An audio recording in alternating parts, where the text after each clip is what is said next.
안녕하십니까. 남인대체 국민행동입니다. 저희들은 자국민 위협하는 외국인 파주기 정책 즉각 중단하라, 국민이 먼저다, 가짜난민 불법 체류자 추방하라, 난민법부터 등기도 폐지하라 이렇게 외치고 있는 단체입니다. 저희들이 어저께 중국 조선족들은 아플 때 한국 와서 건강보험 혜택 2천만원씩 받는다는 비판하는 기사를 적었습니다. 그랬더니 저희 카페 회원께서 작년에 이런 기사가 있었던 것을 보여주셨습니다. 공공서비스 업그레이드 1.0 보험료 30%만 내고 고액진료 혜택 빼먹는 건강보험 먹튀 외국인들이라는 기사 제목의 내용을 보여주셨습니다. 이것을 다시 한번 돌아보면서 1년이라는 시간이 지났지만 어떻게 바뀌었는지 생각해볼 수 있는 시간이 되는 것 같습니다.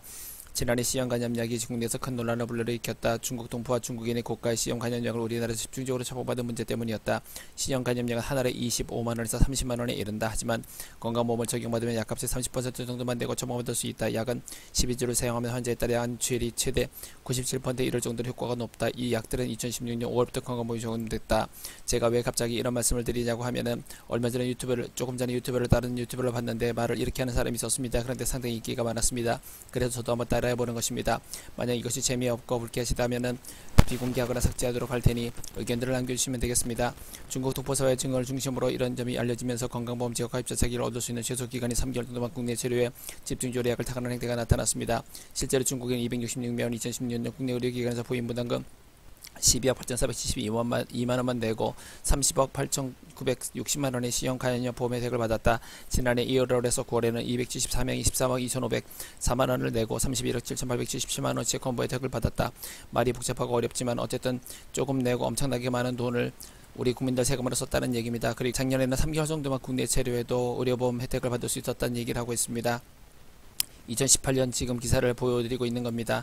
이때 당시에서 내년에는 3개월에서 6개월 이후로 연장하자는 내용들을 담은 그런 내용이 있었습니다. 그래서 결국은 지금 2019년에는 6개월 후에 지역 의료보험에서는 가입이 가능하도록 만들어졌습니다.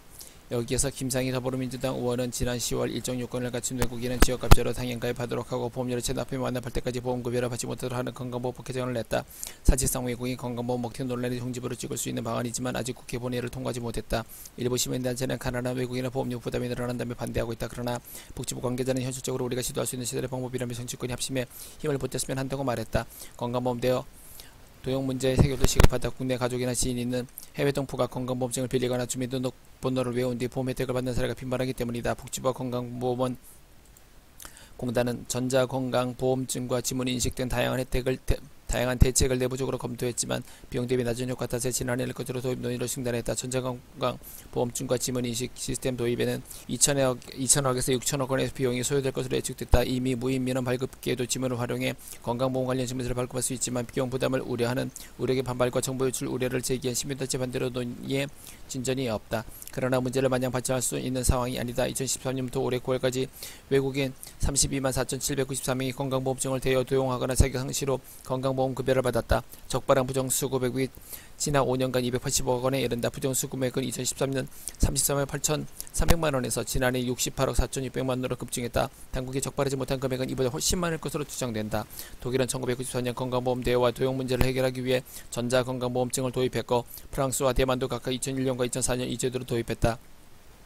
허대석 서울대병원 혈액종양내과 교수는 당뇨 환자가 쓰러지면 환자 이송과 혈액검사에 많은 시간이 소요되는데 전자건강보험증에 정보를 넣어두면 즉각 인슐린 처치를 할 수 있다며 프랑스는 이런 이점을 들어 국민들을 설득했는데 우리는 개인정보 유출 논쟁만 거듭하다가 결국 도입이 무산됐다고 지적했다. 이어 전자건강보험증은 부정사용을 원천 차단할 수 있는 데다 중복검사와 처방을 획기적으로 줄이는 기능이 있다며 정부가 공공의 이익을 앞세워 추진할 필요가 있다고 강조했다. 이 기사를 보면서 우리가 생각해봐야 될 것은 전자건강보험증을 만들어야겠다는 생각이 듭니다. 이 기사는 2018년 기사입니다.